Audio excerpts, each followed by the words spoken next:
pont Jacques-Cartier, c'est un pont qui a été construit en 1930. C'est un pont avec une architecture exceptionnelle et c'est un pont qui est l'icône de la ville de Montréal. Donc, on sent qu'on a une responsabilité importante reliée au maintien de cet ouvrage-là et on veut lui donner la plus longue vie possible. Il a déjà 88 ans, donc de prolonger sa vie jusqu'à 150 ans, pour l'instant, c'est l'objectif qu'on s'est fixé. On a analysé l'ensemble du pont, puis on a établi des priorités. Donc, le programme a été morcelé en différentes sections. Le pont n'est pas uniforme au niveau de comment il est composé. Donc, on a analysé le pont, on est allé au niveau des éléments critiques et on a morcelé le renforcement à travers différents projets qui s'échelonnent sur 15 ans. Ultimement, on va probablement renforcer ou remplacer à peu près pas loin de 1700 éléments.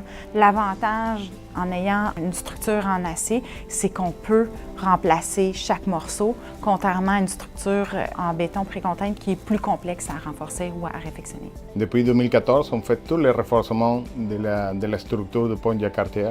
Les travaux viennent de Longueuil jusqu'à Montréal. Basiquement, on fait le renforcement de tous les goussets, membrure inférieure, diagonale, contre-vêtement, horizontal et vertical. Et aussi, à la section Montréal, on fait tout le renforcement des tours d'acier. Quand on établit notre programme, il faut penser à la mobilité des usagers. On regarde les travaux qu'on a à faire. Il y a des travaux qui ne nécessitent pas de fermeture de pont.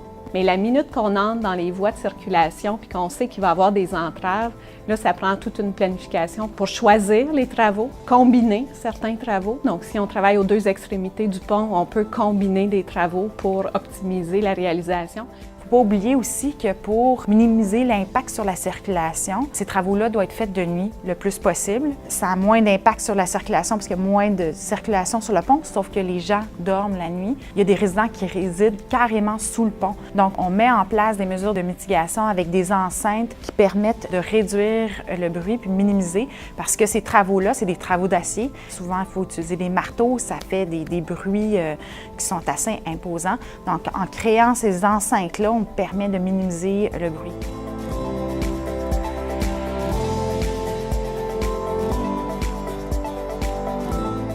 Donc, c'est toute une question de connaissance, de planification d'intervention, d'agir au bon moment sur les éléments les plus critiques en premier. Et au fil du temps, avec un programme sur 15 ans, on vient faire l'ensemble du pont pour s'assurer qu'on a rehaussé sa vie.